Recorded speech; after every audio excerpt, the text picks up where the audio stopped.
Howdy, folks. Welcome to the podcast Iron. My name is Laura Mullen Vermilia, and on this podcast, I interview members of the cast iron art community in order to inspire, educate, and spread ideas about iron casting and cast iron art. Today on the show, I have a conversation with one of my best friends, Peter James McCarron. Peter and I were in grad school together from 2009 to 2012 at the University of Georgia's Lamar Dodd School of Art. Peter is an accomplished artist who uses a wide range of materials in his sculptural work. At UGA, we were introduced to iron casting at the same time, and I've always been impressed at Peter's willingness to explore resin sand molds and the breadth of possibilities that cast iron has to offer. Peter, thank you so much for giving me your time and for being such a great interview. For all of you listening or watching, thanks so much for tuning in, and please enjoy. My good friend, Peter James McCarron, welcome to the podcast Iron. Thank you. Please tell us, well, who the hell are you anyways? My name is Peter James McCarron. I come from Halifax, Nova Scotia. That's in Canada, on the eastern coast, the Atlantic coast. I lived in Georgia for 13 years now, Athens, Georgia, because time flies. And life is pretty great generally. That's mostly what it is. Yeah. Good. I'm glad to hear that. I'm so glad to hear that. I grew up in a family with 3 other brothers. My mother and father were very supportive of all of us brothers in letting us do what we wanted and encouraging us to do fun things. Mom would say, I never had an artistic bone in my body or something. She said something about how, but there was this oil painting that she did. It was a paint by numbers painting with a fancy antique frame around it. And it was of a man in a dory with a sou'wester storm hat on, like a fisherman rowing through a storm, cresting, splashing waves. And it was in my basement. It wasn't always in my basement. When we finished the basement, it was awesome. It was put there. And I always loved that painting. It's still probably my favorite painting in the world. And she would be like, oh, it's just a paint by numbers. I was like, yeah, but you made it. It's cool. And you did a great job. And so that you grew up with that, just always being in the house, and did it make you want to paint? I think it did, but I also just always was doing stuff like painting and drawing.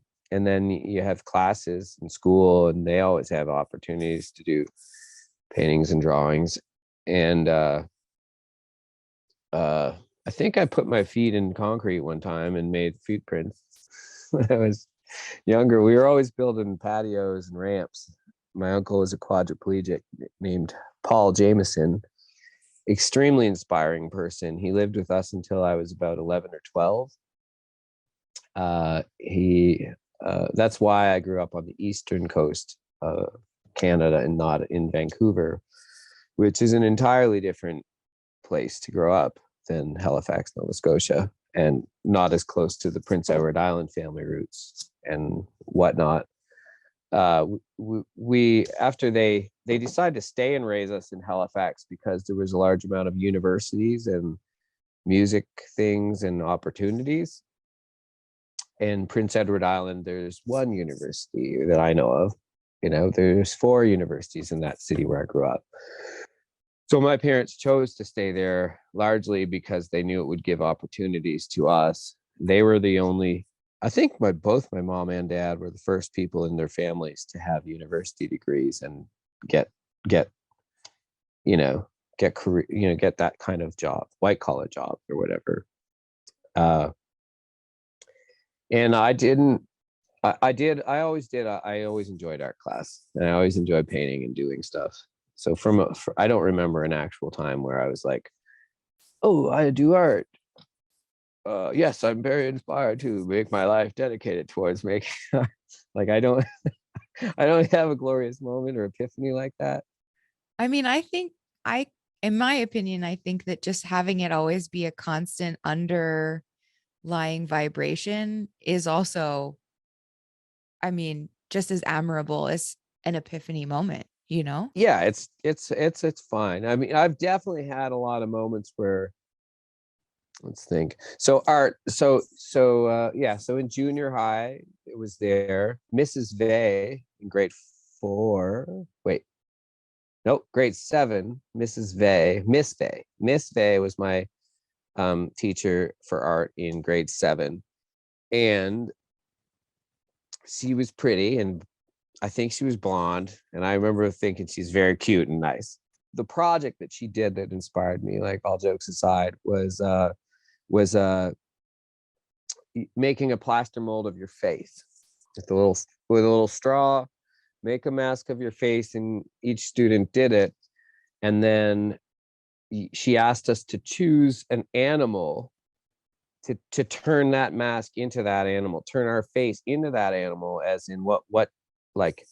And then later in life, there's things like, oh, what's your animal totem? What's your spirit animal? Like all these funny things start rolling in later. But at the time, it was just pick an animal, and I picked the buffalo. Uh, it made sense, and it still makes sense, a great deal of sense to me that I picked that animal. But I just enjoyed doing that project, and I did a great job. It looked like a buffalo. I put the horns on and the goatee thing, and the flatten my nose a little bit, and it looked really, it made me, I made a thing that looked like me, but a buffalo. And my friend Karna Kale also did one and I think he used a dragon. He's an Indian fellow, like from India, his family, and also a very talented artist and very good at drawing and doing stuff. And she took his and my project to the mall for a show. Oh, all right. So establishing a little bit of accomplishment there. I mean, that's not a little bit, that's quite a lot. Like, And to make it even better, it got stolen from the mall at the show. I never saw it again. I was going to ask you actually if you still had it, but that answers that question. Got stolen. I never saw it again. But another silver lining, and this is my optimism level of how optimistic I try to achieve. And, I even carve out and imagine and project. Even if there's no optimism, I'll just create some to make it silver linings. Find one, find 20 for every situation. Well, mine, that thinking back, especially knowing that I probably wouldn't still have it anyway, is that like, maybe there's a chance Miss Faye just told me that somebody stole it because she liked it that much. Because she wanted it. You know what? I'm going to choose to believe that. Yeah, me too. It's easier to believe that than somebody wanted it. Well, either way, somebody stole it because it was awesome. I also, the whole time that I've known you, you've been very handy, not just artistically, but also with building things and kind of real world applications of manual skills, and alongside also like in this hand in hand with artistic ability. And so I was wondering if that came from. I think a large percentage of how I grew up is hugely related to my functionality and knowing how to build things that work, that are like, when I was growing up, I would come home from school and my mom would have moved all of the furniture, like the living rooms, in a different orientation, and there's new wallpaper. Or like my parents would say, move the kitchen sink and all of the cupboards and put in a new window. Or like, oh, we're going to move the location of the downstairs bathroom. Was just something that was normal to happen while I'm living in my house with my family. Like middle school, high school? All from baby up. How about in high school? Did you keep on with the art, keep on with the building and the. Well, in junior high, we had shop class where one day a week you would take a bus downtown to a school, like a city bus. They gave you bus tickets. And we went to St. Patrick's Junior High School, where they had a full metal shop and wood shop and home economics shop. And so for that year, you would have 1/4 in each of those departments. And so moving on from kind of like that upbringing and those experiences that you had? How did you begin to develop your artistic skills in early adulthood? So we're talking now about maybe college. Yeah, I went to my first year of college. I went to study commerce at Dalhousie University because I got a $500 scholarship. And when I was in high school, I didn't even know that there was a thing called University of Art. I didn't know anyone ever went to a university to study art. It wasn't in your brain as even like a possibility at that time. Yeah. And then after 1 year of Dalhousie, that's right, my friend bought $100 station wagon. His name's Alex Embry, one of my best friends. And we drove to Alberta in search of big oil money. What does that mean when you say in search of oil money for? Okay, so in the oil fields of Alberta at the time, there was a lot of money happening for like very unskilled people could make thousands of dollars per week or month. And so we were going to do that for, you know. So we got an offer for a job, but they're like, asked us some personal questions, and the personal questions resulted in like, just come back in 2 weeks. And in 2 weeks, you got the job. We were like, okay, cool. Got to go for 2 weeks. And so we went to Vancouver. Then I got the no, you're not accepted to art university letter, and or phone call or whatever. I can't remember what it was. It was probably a letter. And it shook me because I was like, I was making all this money so I could pay for school. And I thought about it for a bit, and I went to this pub called Zima's, I think, in Canmore, Alberta. And I was talking to the bartender, and I had talked to my ex-girlfriend a couple times. I was like missing home, but also in a place where I was like, I knew I didn't want to be a oil rig roughneck dude forever. Like I knew that wasn't what I wanted to do, that actually art school and being an artist is way more important than money, which to this day is kind of like a very real decision, like 100% real decision. And I'm not saying you can't do both, but to do something all the way, like going to grad school, is uh, you got to decide to get accepted to undergrad school in that medium. So I went back to Nova Scotia, like broke, all the way broke, and worked at this call center all year long while I did 2 drawings. So did those help you get accepted into art school? Well, yeah, I guess so. I did get accepted, but no, I didn't get accepted. But I did learn of a non-degree amounts of non-degree credits you could take. So I took a full year's worth of non-degree credits. Uh, it wasn't handed. It wasn't handed. It wasn't just something you get to do. It's something that I had to work for like 5 or 6 years to get into my Bachelor of Fine Art degree. And then I applied for 9 years. After that, for 9 years I applied for grad schools. I worked many jobs. I had 2 or 3 bands. I had a studio downtown, apartment, construction work, traveling, Australia, Spain, wherever I wanted to go for 10 years, I went. And I came back and made as much money as I could so I could quit that job and go make more art again. Always trying to make artwork to do that. And that was one of the biggest differences I noticed when moving here. When I started grad school, was like the amount of young grad students there were that were like you, a totally different story, totally just as valuable a story, just different. And you come from a different country and all of those things. But where I got out of my Bachelor of Fine Art degree, they said flat out, every person that was there said, do not apply to grad school for a minimum of 2 years. and the reasoning is because you've been studying under artists who've been teaching you their methods, and their own priorities leak in with their methods, because art is real like that. That's what it is. And it's like master student things, and you're talking masters, you're talking like, yes sir, what do I do, how do I become what I'm trying to be, right? And so they said you need at least 2 years to just try to keep making art. For one, see if you can even keep making art for 2 years outside of an institution where there's not someone holding your hand and paying for your art supplies.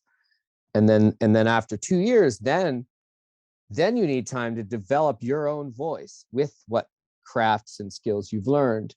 You need that time, like, and you need the, I think it also is kind of like giving you the drive, or like, you know, I don't know, and I'm getting in too much to that, but that was the theory. And so I was like, okay, cool. Either way, I had rock and roll and I had life and traveling, you know, to do anyway, skateboarding and surfing and all of the fun things. But they were all, I was already an artist.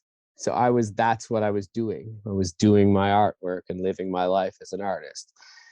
And in 2001, the last year I was in undergrad, Walter Ostrom gave an assignment, and he said, I would like you to contextualize yourself in art history. So he's a ceramics professor. He said, go to the slide library, look up art that you like, find slides, just buy what you like visually from the slide, because that's how you're getting picked.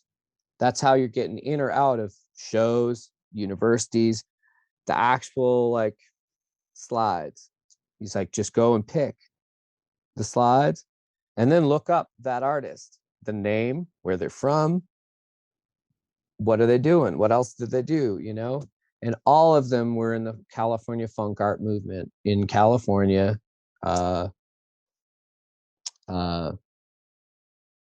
California College of Art, and Long Beach were the two people who were residuals from those who were still actively teaching as professors were at. Arthur Gonzalez was one of them, and Tony Marsh was the other in Long Beach, California. And so I applied for 3 or 4 years to only those two schools, actually 6, 7 years. And but I was in 2 or 3 bands and working full time while I was, and paying for a studio that I was renting for that whole time. And That's a lot. I mean, that's a lot of things to be juggling at once, and to be also trying to make art to then apply. It's like a lot of buckets. yeah, I applied, and I got 2 rejection letters for grad school, one from California College of Art and one from the University of Long Beach. But then I got a phone call from Christopher Miles at the University of Long Beach, the graduate coordinator for that university. And he's like, cool, well, we don't have any spaces. The reason why you got a rejection, we don't have any spaces in our ceramic department for graduate students, but I'd like to offer you a graduate position in the painting department. And I said, thank you very much, but I'm primarily dedicated to working in ceramics. And hung up the phone. And I had been 9 years trying to get into graduate school at this point. And when I hung up the phone, I was like, what? What did I just, why did I do that? That's silly. And the reason why, I later found out, the reason why is because they were building a new building, a new ceramic department, and it wasn't ready yet. It got delayed, the construction got delayed. And so they were getting me there the way they could. And I was like, no thanks. No dice. And Yeah.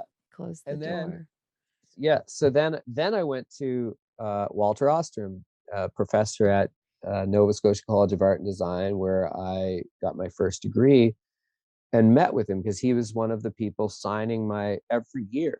9 years signing my applications. He's on my, he's a reference. And he said, well, I think you probably should spend some time somewhere. And they were in a brand new studio on the Halifax waterfront, like brand new. Like there's a car kiln that I'd never seen one that big, as tall as my room. That there was a car, the bottom of the kiln could roll right into your studio. Build something on it, roll it down the hallway, roll it into the kiln. So it wasn't even on tracks. Not even on tracks. It was a cart with steel wheels. You could roll it anywhere in that top floor of the building. Dang. And that's amazing. Yeah. And so he said, maybe you should find somewhere to do that, specifically only do ceramics and then apply. He was inviting me to be a special student. And so I did that for 1 year. I took out I got some sort of a borrowed money amount and stopped working and stopped playing music, except for minutes here and there. Yeah. But really from like, and this was in the summer before the people were there. I did one piece during the summer semester. And then I logged into another whole year's worth of courses, essentially doing one and a bit's worth. But that first one, I made a life-size version of myself on the motorcycle that I went to California, did those 2 applications, Mexico and back. I just did a portrait of that life-size out of clay on that car kiln and fired it. And then during that next fall semester, I was fully there then. And they hired me as the technician. So I mix all the clay for the department and the glazes. And then I started mixing clay for the grad students. And I was mixing probably 500 pounds of clay for myself each week. So I was getting in deep. Like that's what I was there for. And it felt really good. And I made 3 big pieces that fall that were in my portfolio for the Christmas deadline or whatever, the January, I don't remember when the deadline was. But during that first semester, a guy named Matt Waddell came. He had studied at Long Beach, California with Tony Marsh, and Neil Forrest, who was a professor at NASCAD at the time, basically brought Matt Waddell up because he was working large scale. They had new large scale kilns. He knew I was trying to get into grad school building large scale, and I liked Matt right away, and we worked well together. And I made some big pieces. And during that time, then Matt selected Sunku Ya, who teaches at UGA as a professor, and said he called Sunku Ya and asked him, could you come for a 3-day visiting artist workshop or whatever? They have the money to bring people in. And Sunku said, can you bring me fresh fish? And he said, yeah. And so what ethnicity is Sunku? He's South Korean. And so he loves fresh fish. And that's how Matt said it to me. He's like, yeah, you bring fresh fish? He's like, yes. And so he came. He's doing a workshop, and I was making sure he had all the clay he needs and any tools he needs. I showed him my work, and he looked at my work, and I told him about my work and what I'm doing. And he said, send me good images of this work. Like get good images of your work and send them. So you ended up getting accepted to the University of Georgia. Yeah, but what helped me with that was NASCAD, the people of NASCAD, the vice president of NASCAD got NASCAD's professional photographer to come to my studio and spend a day setting up all the lights and the black backdrops, and like those images helped you get into. They did. So they get into the University of Georgia. Got into the school for ceramics. For ceramics, Yes. And so I rode there on my motorcycle. I had a bag of tools and a pair of jeans and my riding suit and some shorts and 2 t-shirts.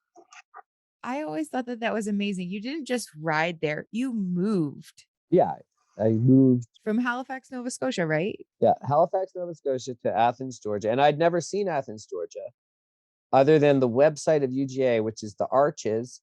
So when I first got there to UGA, I got a job at the wood shop as 20 hours a week, minimum wage. It was enough to pay my rent and a little bit. So like a student worker, because neither of us had assistantships. No, because when I started, there was 2 other grad students in ceramics with the graduate teaching assistantships. But the school they made an arrangement because of that situation. They got me a job at the wood shop because I have construction business experience and wood shop and metal shop experiences. They used me where I was usable, and I enjoyed that, actually. But I did take a casting class, the first, because I was interested in it, and Jimbo was right there, like right across from mine. We shared a bathroom. He was right away. I took that class. Like, had you ever seen iron casting before the University of Georgia? No, I hadn't seen iron casting. So was that the first time that you had ever seen sand molds being made? The resin bonded sand, the oil sands, the packing, the 2-part mold, and the smashing up brake shoes and bathtubs, and getting coke and measuring out coke in buckets, and the handmade, furnace, and the Jimbo. That was all new. That was for me a thrill for me, because at this point I had been doing ceramic art for 15 plus years of fully, going on to it. And I'd already, and my first degree, I was working as the ceramic technician's helper, mixing the clay, mixing the glazes, taking care of the machine. So iron was exciting to me. Like I was like, oh, this is something exciting. And the people, Jimbo was exciting. Like the realness of that so he wasn't like, he was my professor. He's one of the 3 people in my midterm evaluation. Sungu, Ted, him, 4, and Kinsey were my main professors at that school for sculpture, and just for, I love all of those people as people, and I keep in touch with the most, but most of all, Jimbo. Of all of the people, I talk to Jimbo once or twice a week or every 2 weeks. I mean, that's more than I do, but of all the people that I studied under, he's the one that I still keep in touch with. I don't know. There's something about. So do you remember your first iron pour at the University of Georgia? Because I remember, because well, let me just make it about me for just a second. Yeah, okay. So we're in the large scale casting class, and the first thing that we did was we did a bronze and aluminum pour with mixing investment molds and then burning out in that huge burnout kiln that he had written the grant and gotten that huge burnout kiln for. And I was familiar with that because I had seen larger scale casting and bronze casting at my undergrad, but not done it, basically, because the class didn't run, because it only ran in the spring and there wasn't enough people for the class to run. Or I think maybe when I could take it, it doesn't even really matter. But I always wanted to. And so then when I went to the University of Georgia, they're like, okay, so you have all of your main classes, but then you have to take electives at the graduate level. And so I took a ceramics class, which that's where I met you. And then I took. Yeah, and it was at a I was at a bowl-a-thon. So I wasn't in the class. I wasn't teaching in the class. I just went to the bowl-a-thon to throw Yeah, bowls. And yeah. Ted was like, "Oh, Peter, do you know Laura?" Yeah. And I remember him telling me about you. And you're like, He told me about you too. He was like, is another northerner like you. You're gonna get along with him really well. And I think that also though it was like Ted knew that we were both kind of out of water, fish out of water. We both didn't have assistantships. We both didn't know anybody. And we were both coming from the northeast. And he was like, yeah, he's driving right now on his motorcycle to get here. And I was like, well, that seems really irresponsible because classes started yesterday. But it was because your motorcycle broke down. "Yeah, did 5 hours from in Durham, South Carolina." Yeah, So anyways, I remember we learned the sand mold, like the basic hope and drag, and with the oil sand to create the parting line and everything. And then, yeah, they made us break iron, and there were these like black rocks that we had to also weigh. It was just so, I went along with it because that's what, I was instructed to do by the professor. And as like, you do what the professor tells you to do. But I had no idea, on contrast to like other students, like Adam Bodine was also a first year graduate student with us, but he had been at SLOS.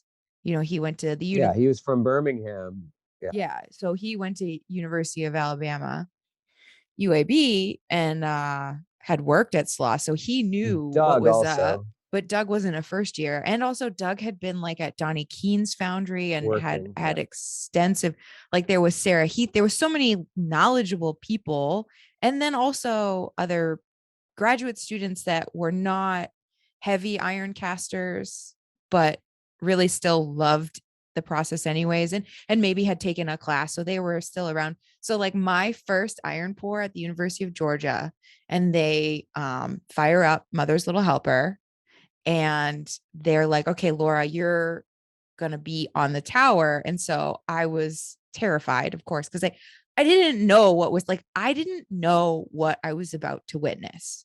And they had Haru. Do you remember Haru Park? yeah, yeah. And she was like, it's okay, Laura. I've done this before. You just stick with me. I'll show you like what to do or whatever. And so she starts dumping these buckets of the broken up iron. And now also, for those of you for those of you who are listening right now, in Georgia, there are not radiators because there's few radiators. So up north in New England, or probably even in Memphis, we break a lot of the radiators, cast iron radiators. But at the University of Georgia, like there's no radiators. You're lucky if you Bathtubs. you're lucky if you get a bathtub, but they're all brake rotors, which is good because it's clean iron and it has good fluidity, but they're a bear to break. And we did it. And then, so yeah, we're dumping the buckets of iron in the furnace and the fuel coke. And yeah, I just remember standing on the tower Oyster shells. looking, and oyster shells for flux. And because yeah, the night before the pour, they would make bot, because Jimbo liked the bot to sit overnight, Yeah. and they would eat oysters with sangu. Hmm. And then those were the oyster shells that would be thrown in the furnace the next day at the pour. One story about those oyster shells. Someone was like, "Hey, if they call, I have to run right away." I said, "Okay." And he was talking about his seafood dealer, and we're doing something like, and he answers the phone. And he's like, "Gotta go!" And he just ran, boom, bolted out the door, drove like a madman out of there, and he came back an amount of time later. I don't know. I was in grad school, but he comes back with 3 full crates, like flats, 3 big boxes full of fresh, right from the boat oysters. And so him and I start shucking the oysters. and given them to everyone who's nearby. But like oysters are a thing that not a lot of people eat a lot of. We had 3 flats of them, and I think him and I each ate 1 crate of those. Because it got to the point I was like, oh geez, please, hopefully someone comes along to eat this one. I don't And think I don't think and I no, ate any the whole and time we I had the was hot sauce there. and the lime juice and lemon juice. We I had all think the stuff right there too. I think I stayed away. And that was for the iron pour, all No, it that.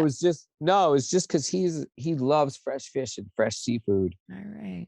And that was but they did get used for Yeah. the iron pour. So I remember being up on the tower and looking down when Jim was tapping the furnace. Mhm. And I just, he uses a tap spike.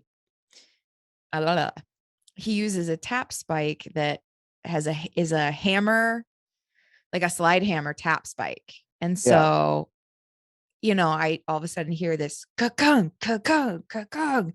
And I look down just as he's tapping the furnace, and then the molten iron flows out of the furnace as I'm up on, above where you charge the furnace. And that was the moment I got it.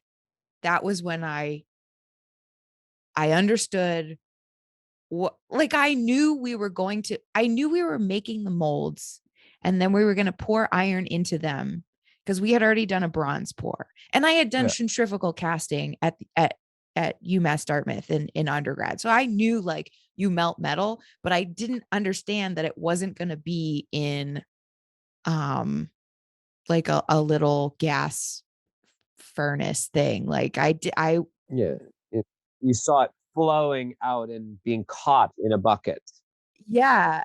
And it was like, oh, but the only thing is this is hooked up to like a wind fan, because I didn't know the word blower at the time. I mean, Jimbo explained it all. I remember him sitting us down, and there was a whiteboard and him drawing the furnace and explaining everything, but it was just like I needed to actually see it in real life to get it. Yeah. It's pretty physical. And then it was everything else that went with it. So it was caught in the ladle, and then I knew the rest. Like, then the ladles get carried over to the mold and poured in the mold, and then the bot gets shoved in. Yeah. And that's a thrill. That was my first iron pour, and I've told this story before, but I just kind of was like, well, when do we get to do that again? 3 weeks. That was that was the thing, was he said the first pour is going to be bronze and aluminum. The second one will be iron. And then the third, the class got to vote on what it was going to be. And of course we all were just been bitten by the iron bug at that point. That's all we wanted to do. And I'm trying to remember who else. Well, but Adam went there for that. And there was already a ton of iron heads there. Like, like we already mentioned, Doug and Sarah Heath. And there was still people in the area, and people would come from the surrounding area to our pours. And so that there'd be. Yeah. Every second year they had the invitational thingy. Yeah. So we got to, on the odd years. So it was the year.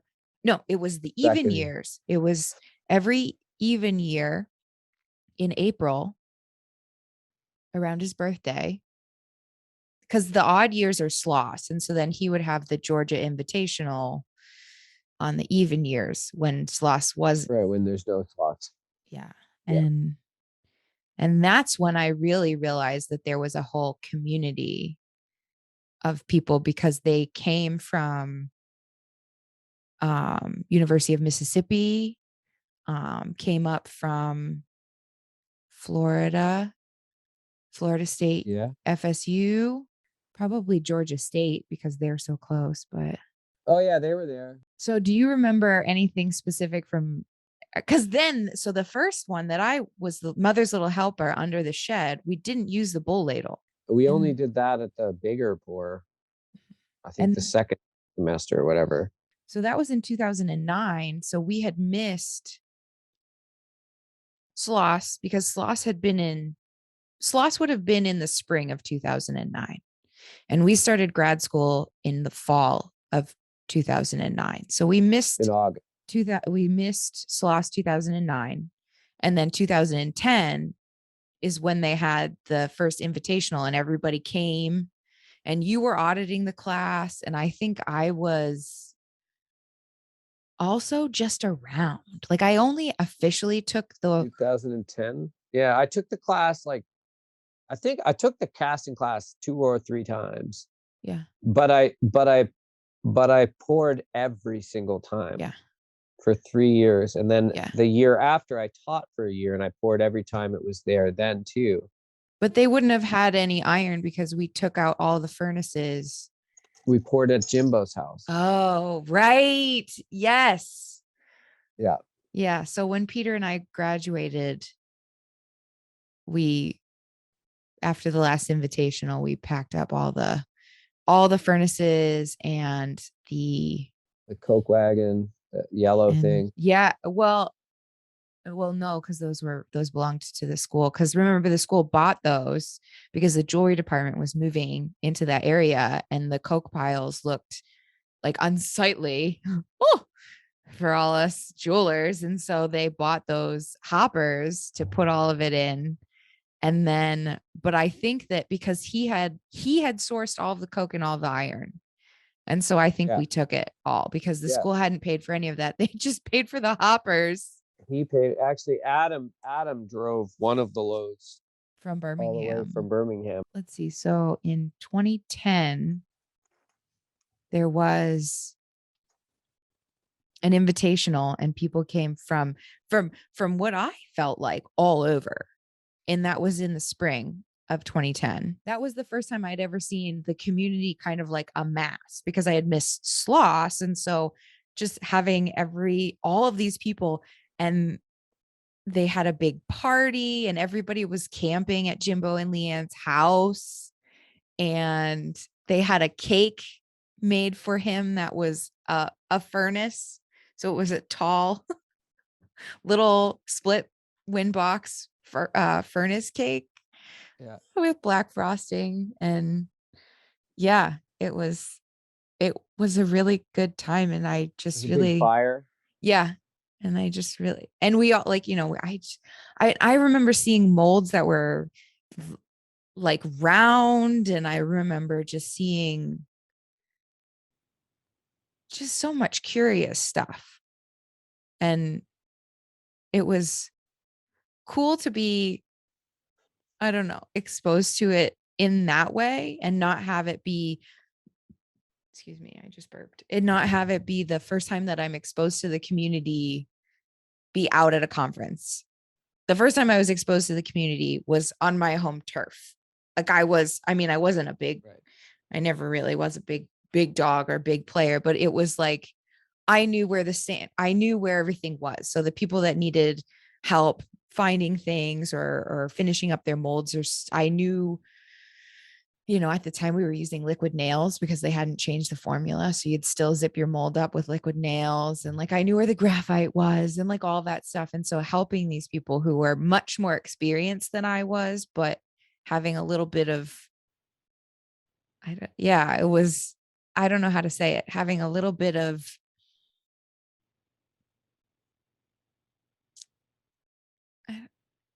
like people could lean on me for certain things. We like a helper friend. Yeah.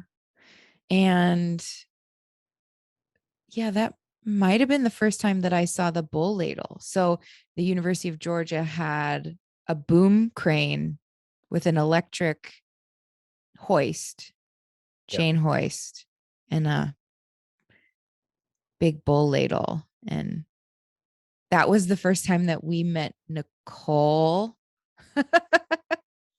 And Nicole Moray. yeah, I think, and heard her accent and stuff and fell in love with her accent. Yeah. So Yeah. funny. So then that was Yeah. So let's go back to the questions because I wanna Okay. so um okay, so we just covered how did you become exposed to iron casting as an artistic medium? And So so from Jim Bornicosi, UGA, taking classes. then moving from kind of like talking about the iron pores, um, kind of like how did you incorporate cast iron in your art?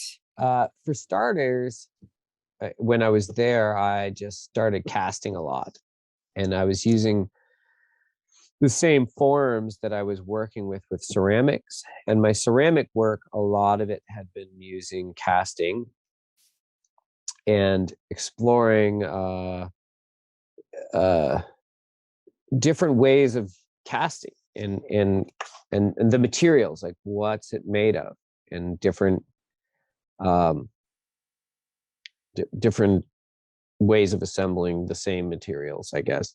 And I started really noticing that, I'd mixed a lot of clay and I had done a lot of welding, a lot of all of the things I've done of concrete work, building houses, uh, and I remember, I remember when we were, I was doing the first pour, just like, this is exciting new way to make the same stuff, essentially. Like it didn't, it just was a process. So for me, process is as much of the joy, way actually more than the actual object.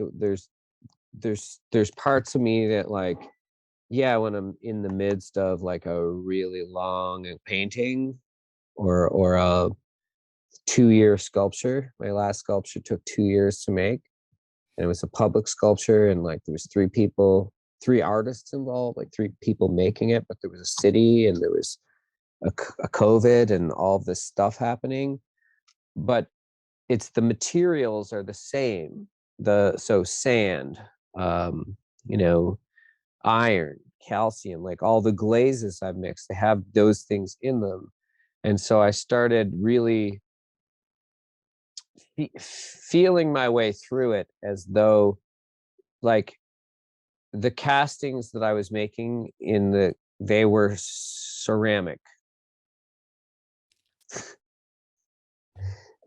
that I Yeah. was in a ceramic degree. Yeah. I've been Yeah. studying ceramics, and they were as ceramic as and they were cast iron. And it's funny because, like, there's ceramic springs. There's a guy that made a ceramic car spring. It's known for being brittle, and Jimbo used to say, you should, like, something about like smashing stuff, you could just throw it off the truck or whatever. But then, like, the castings that I was making were sort of like lacy, they were like more fragile than my ceramic work in a lot of ways. And I started interchanging them. So my masters were a ceramic sculpture, and then I would take a mold of the ceramic sculpture with the resin bonded sand and split them apart, and then I would carve into the cast, or sorry, The the resin sand. sand. Okay. And then I would often, sometimes I would actually make a core, so that the only part that was filling with iron was the parts that I was cutting out of the sand. And that to me was like the process and the product. A lot of those first castings I still have, and I have the original that I made the mold from, that would be like but nothing was wasted. So I'd make a clay object. Fancy pants is one of them. So a pair of jeans with a belt buckle and shoes on. And it's how tall? I want to say it was 9 inches tall or something. Like the just up to the waist is usually like a hand. So it's like my hand's height. And then I would make things coming off of them that there were any amount of height. But I was the way I started using mold making mold making was like, I looked at it as like a diving board. Mm-hmm. And the work that I was making was like I was springing off the diving board. And so it's the dive that I'm interested in. Mm-hmm. It's not the mold. It's not the thing that I made to make a mold of. It's the dive. You know? And so iron was just a material that you could Play with. Yeah. dive into. Dive in. Yeah, Yeah. I dove. Yes, I definitely dove into it. And I remember at one point during that first semester I was or during the first year, I simultaneously had like paintings on the go. And I was working at the wood shop making these with scrap wood. While I'm there, I'm like using the scroll saw Yeah. to like I cut remember out lots of those. little shapes and things, and I was using those as templates and spray painting onto Like these canvases. And then stencils. I was using those same wood pieces to make molds in the sand and make cast iron copies, and I was then using that to make clay versions of the same thing. So I was using casting as a tool, just the way that I use um, painting or ceramics as a tool, or the way that I love playing the drums and I love playing music. And I always see sculpture like when I would start, especially a ceramic piece, but then one of my ceramic pieces, I would make a ceramic piece and then cut a part of it out.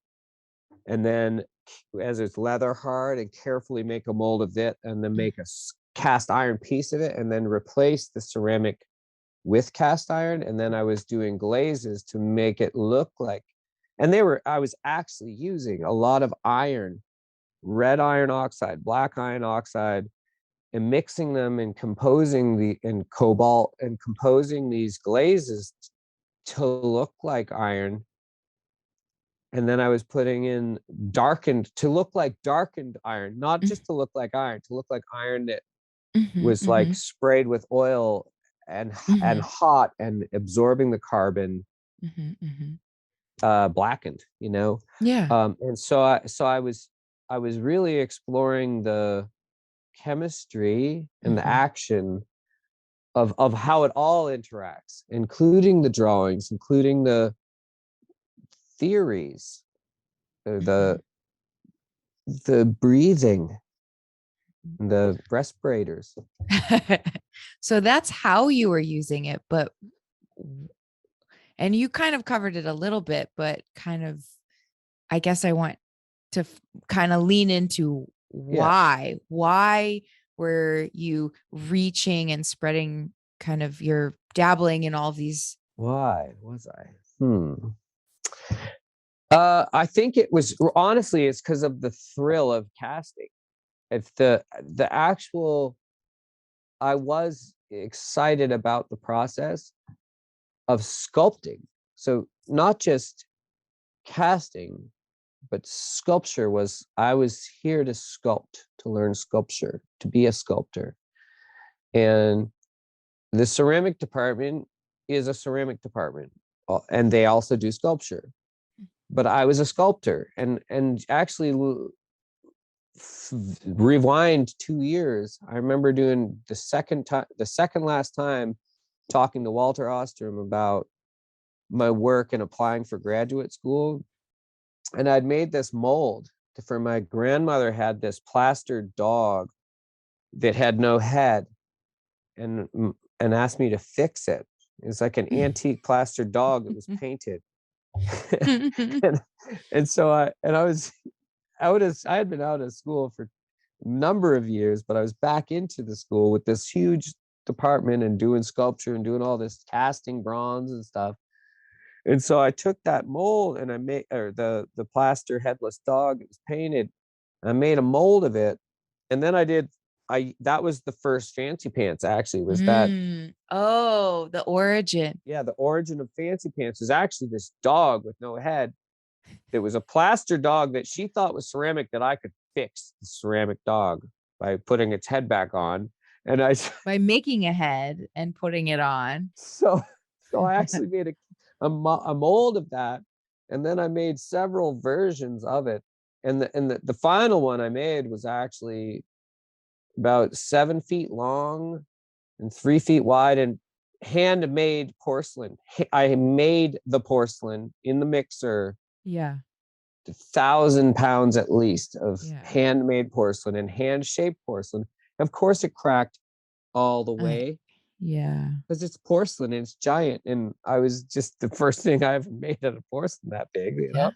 And I didn't use any sand, and I didn't use any because I wanted it to be pure. Did she like it?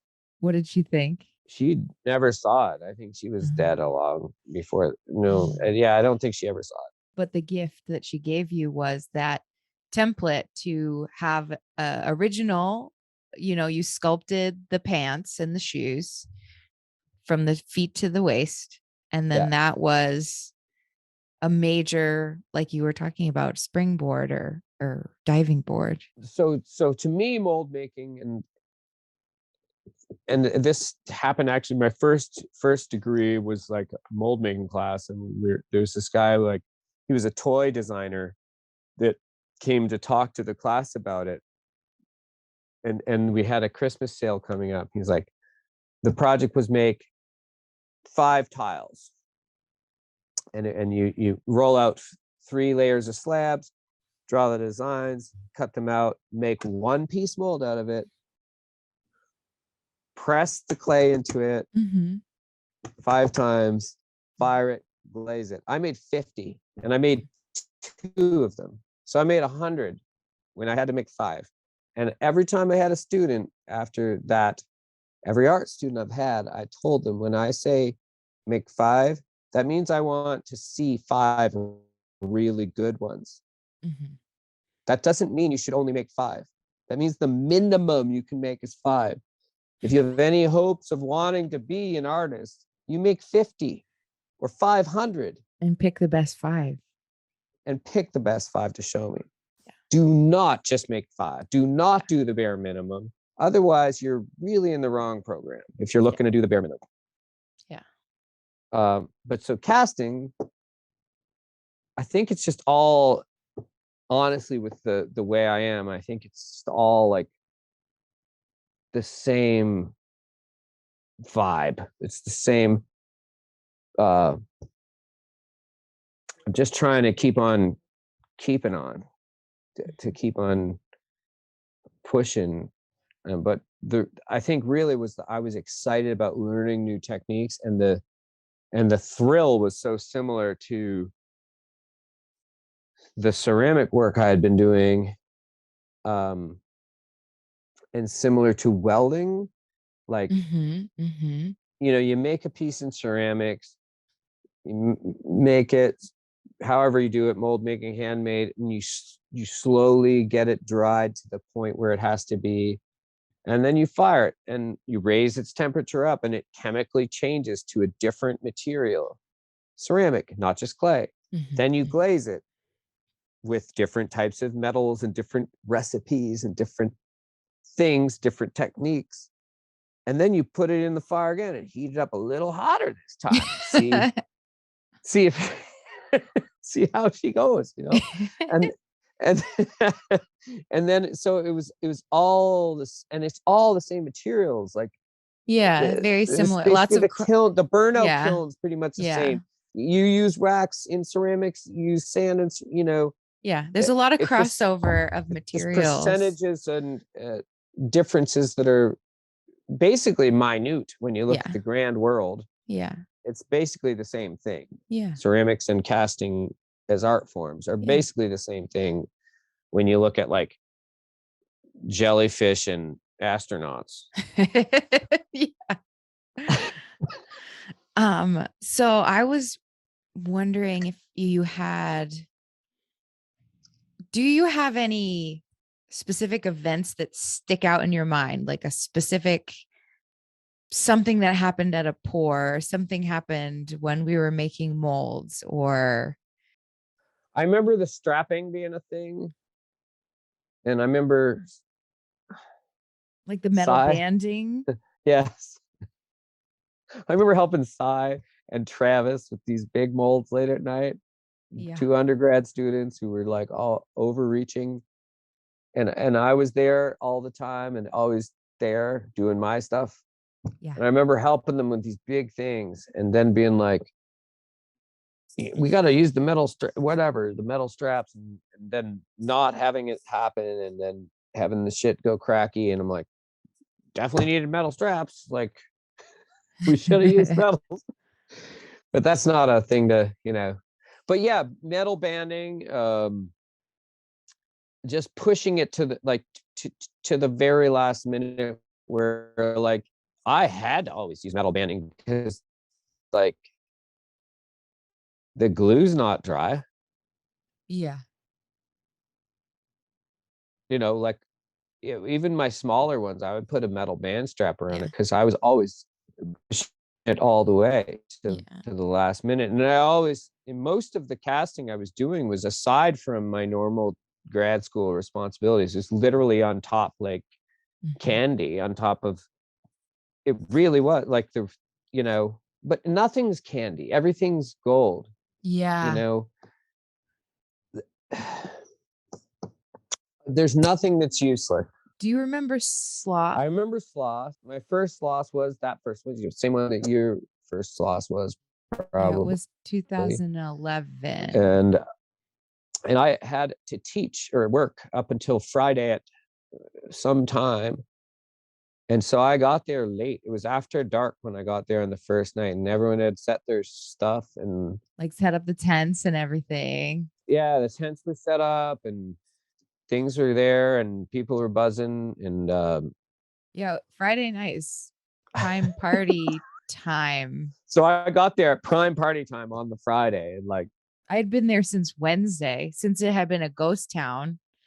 I don't know what, did I ride my motorcycle there? Like, I don't know. I kind of must have. I didn't have a car. I mean, you didn't you didn't ride with me, but it was just because the timing didn't work out because I got there on Wednesday. No, I don't know.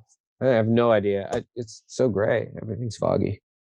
It was 13 years ago. Oh my gosh.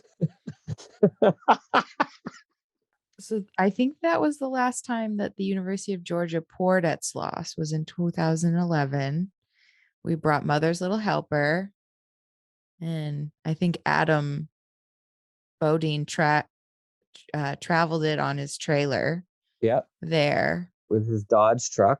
and it got dropped. The forklift operator, who will remain nameless, but you know who you are. Not you, Peter. Like if he listens to this, he'll know he dropped Jimbo's furnace like in front of all of us. The bottom of it, because so Jimbo makes split stack furnaces so that you can.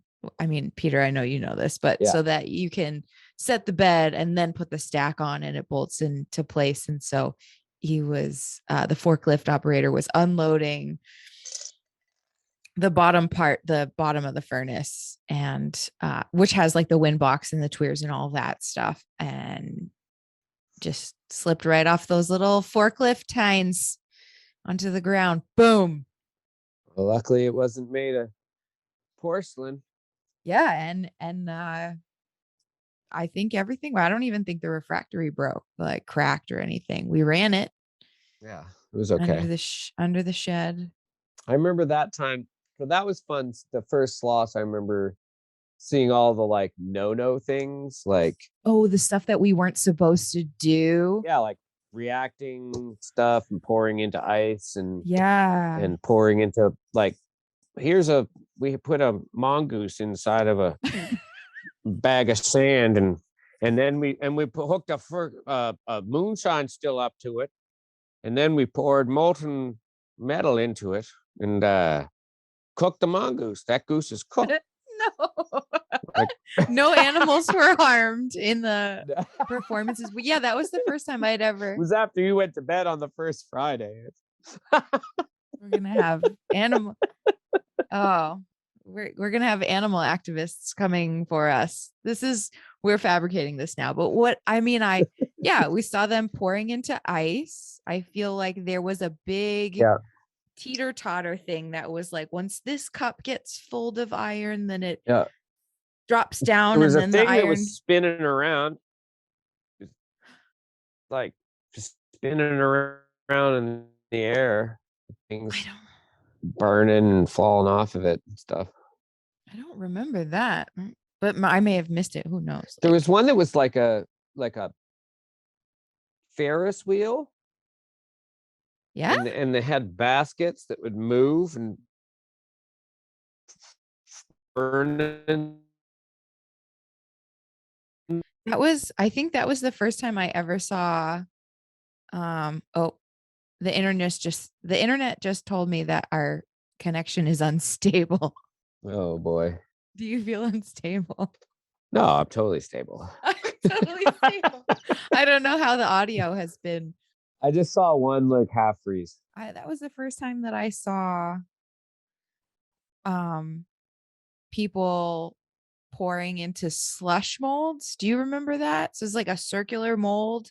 I mean, I've seen it much more now Yeah. that I've been in the community for a while, but you pour iron in and don't fill it, and then you knock it over and kick it around, and it rolls around, and then when you open the mold very carefully, there's this kind of like whatever happened on the Oh, inside. yeah, I don't remember that. I just remember seeing so much stuff.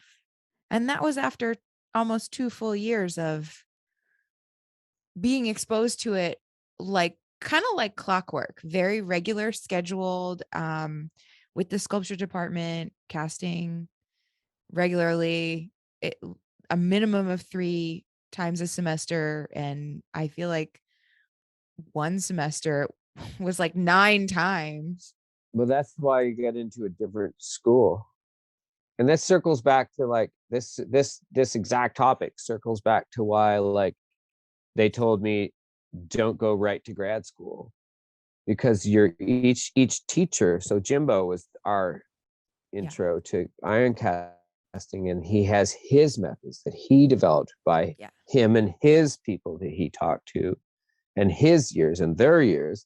Well, Yeah. there's people all over doing that, building their own kilns or furnaces, and getting their own and having their own perspectives on like, man, pour into whatever you want. It's hilarious.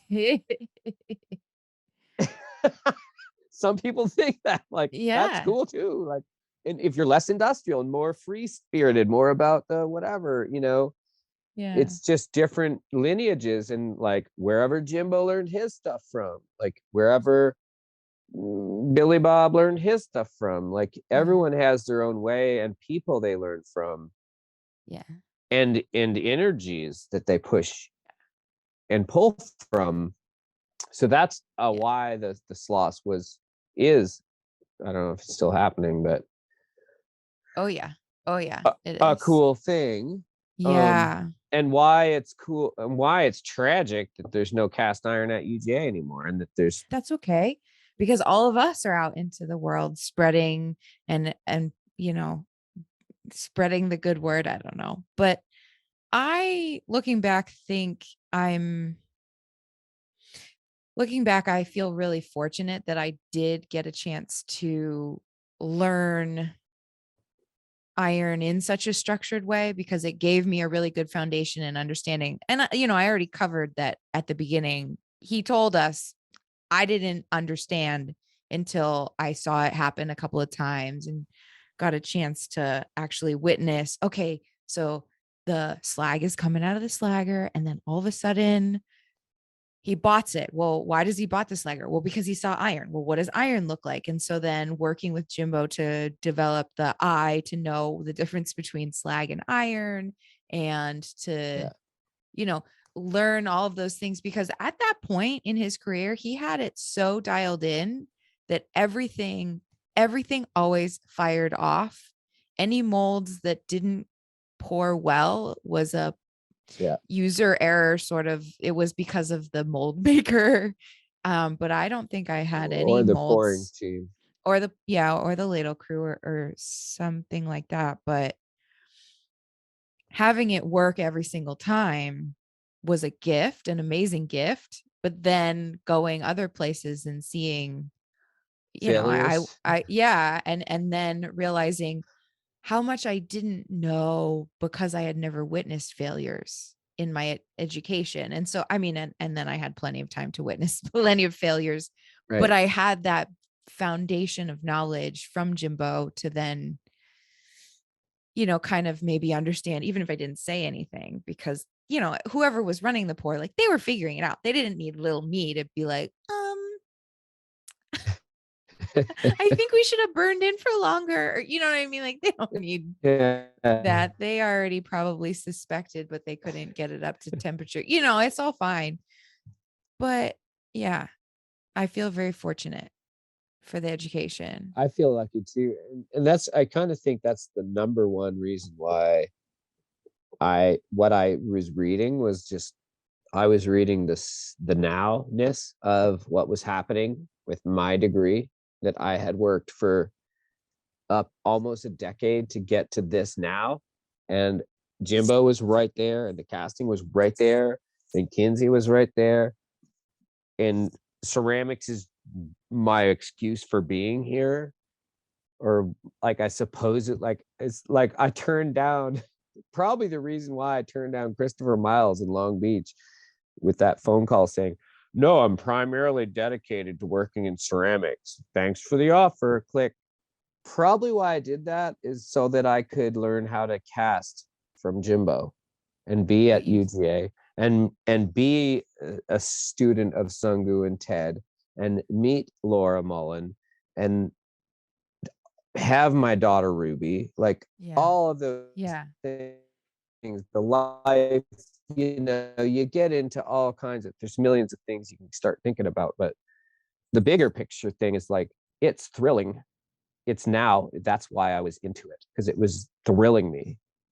And it was directly what I needed to do with whatever I was trying to do.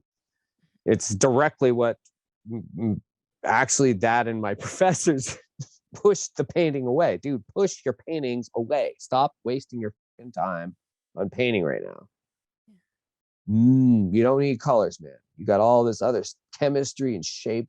I don't even know like how to formulate this thought, but it's kind of like, even though I wasn't a student, MFA student in the sculpture department, the people that I made friends with casting in the sculpture class, and not just sculpture majors or sculpture MFAs, but I'm still friends with all of them, or many, many of them, but I'm not friends with, well, I shouldn't like tell all my secrets, but Name names. like my closest friends to this day, my longest closest friends are people that I met in 2009 and 2010, starting casting iron in Georgia.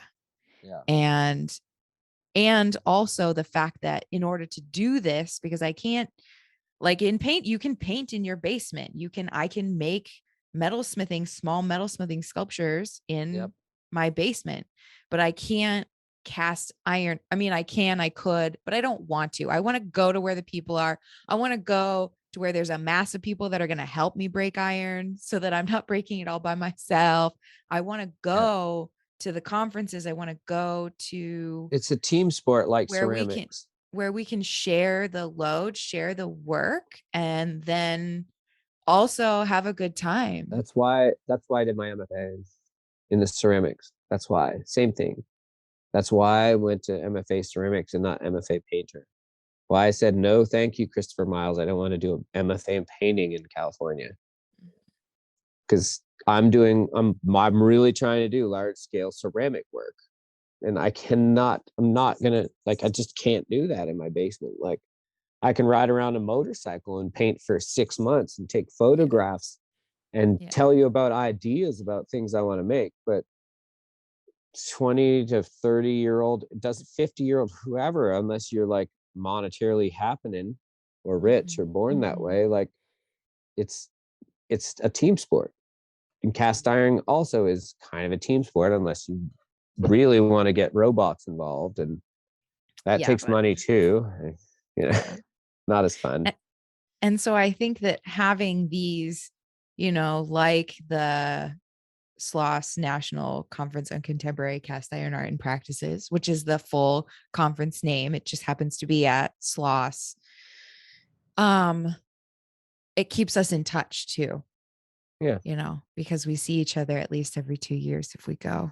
And I'm really looking forward to it this year, 2023, Oh, April of 2023. huh. So 11 months in counting. That's not uh, far. it's not. Pretty much tomorrow. Yeah. In a flick of an eye, I don't A know what. spark of a beat wing. Yep. It'll be here before we know it. Yeah. Well, let's see. So I think that so the last two questions that I like to end with before we go to the after show Okay. is what do you have hot on the horizon for anything that's upcoming? Do you plan on going to any iron pours or making anything with iron? Hmm. Maybe SLOS in 2023? Yeah, totally.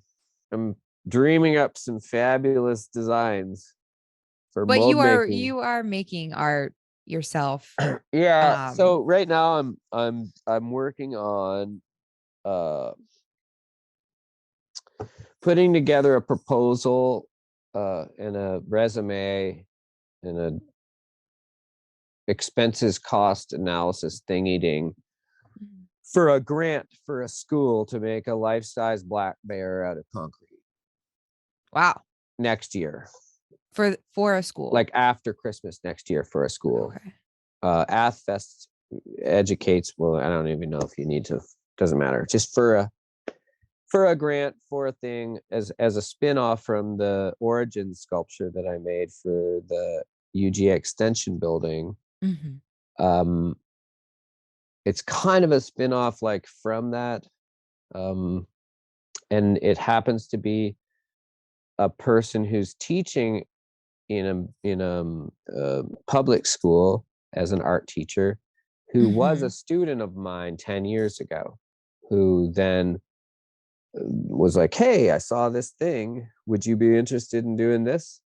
It's a $5,000 grant. I'm like, okay, um let's look at the numbers. And so I'm looking at the numbers and send in my resume to her.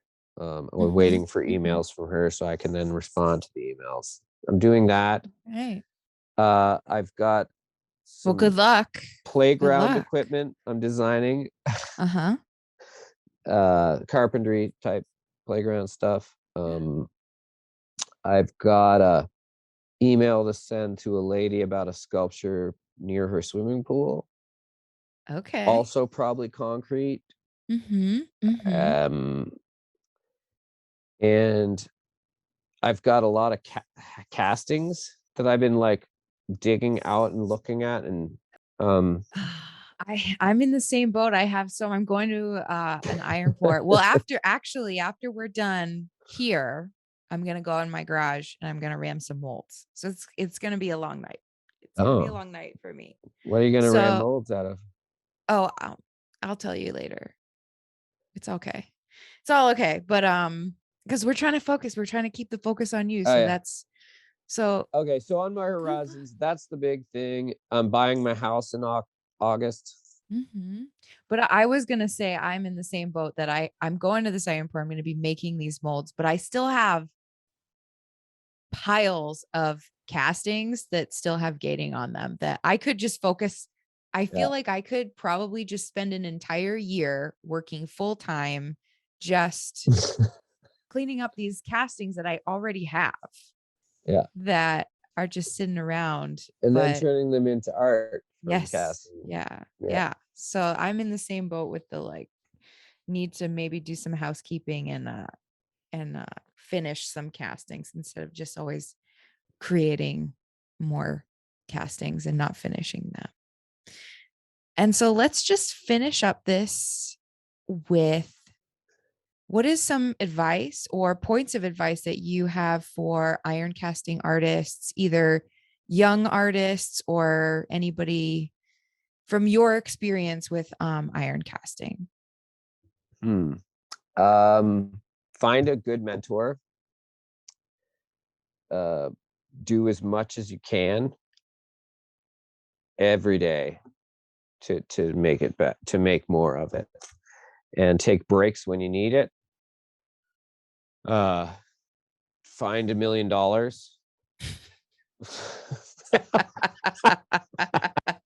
That's great.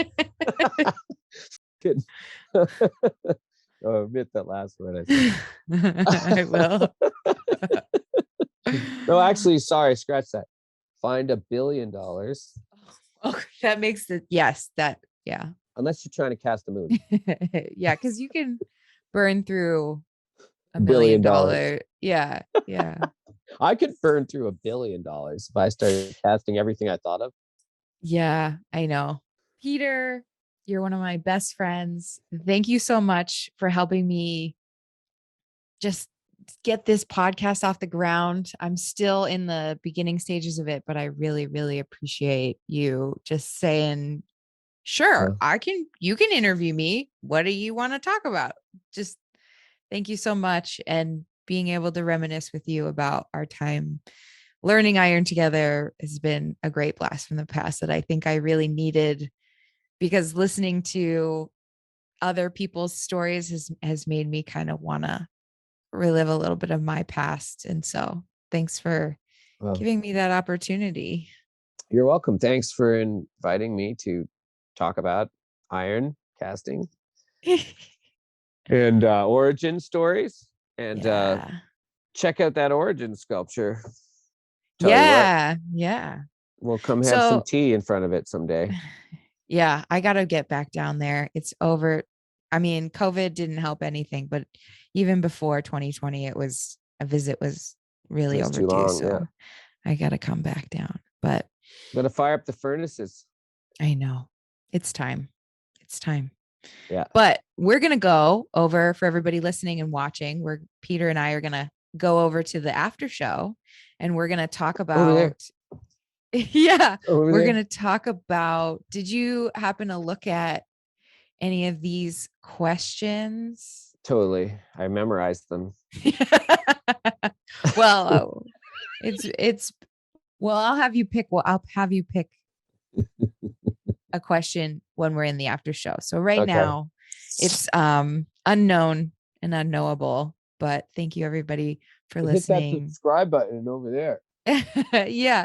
And thank you also for our Patreon supporters who have we have some Patreon supporters now. And so they've jumped on. And so there will be people listening to this after show. Woo! Which the first two, I think that I interview, the first two after shows, we recorded them and I had no idea if anybody was even gonna ever listen to them. So now we have two amazing Patreon supporters. So thank you so much for your support. And we're going to go over to the after show, and anybody at any level, even as low as $1 a month, gets access to the after show. So we'll see you over there. But if not, we'll see you at the next pour. Thank you, Patreons. Once again, thank you so much for tuning in. Peter is one of my dear, dear friends, and I hope our conversation gave you some insight into that specific time in cast iron art history at the University of Georgia. Peter, you are one of my best friends, and I truly appreciated having this opportunity to hear your artistic origin story, as well as to swap stories about the good old days.